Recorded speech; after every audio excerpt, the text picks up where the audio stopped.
Bye నైన్కి అందరూ బాయ్ని పిలుస్తున్నారు కదా బాయ్ని పిలుస్తున్నారు కానీ 5% అందించారని ఈసారి కొంచెం ఇబ్బందిగా ఉండదు నెక్స్ట్ టైం చూద్దాం నీకు ఇబ్బంది ఉండాలి నేను ఇబ్బంది చూస్తే మళ్ళీ నేను ఇబ్బంది పెట్టాలి తెలుసుకుంటాను డైరెక్ట్ కాకుండా చూసుకొని చెప్తున్నా అర్థమైందన్న అర్థమైంది నువ్వు డేట్ చెప్తే మా ఊరు వస్తాడు పైసలు ఇచ్చి పంపించానా ఉంటానా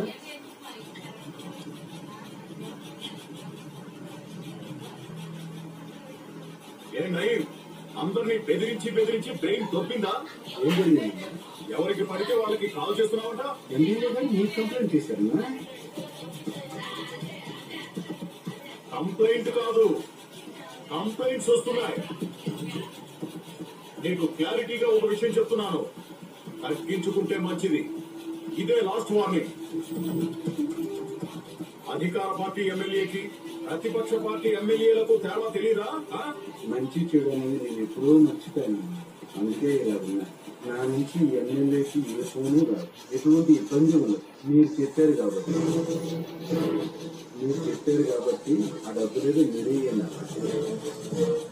మీరు పంచాయతీ చేసినందుకు 50 ఎక్స్ట్రా, మొత్తం 150 పంపించన్నా.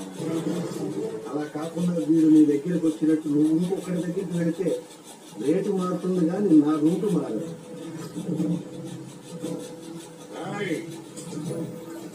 నేను మంత్రిని మర్చిపోకు. నువ్వు మంత్రి అయితే నేను కంత్రిని, అది నువ్వు మర్చిపోకు. నాకు వార్నింగ్ ఇవ్వడమే తెలుసు, తీసుకోవడం తెలవదు. పైసలు రెడీ చేసుకో, వస్తానా.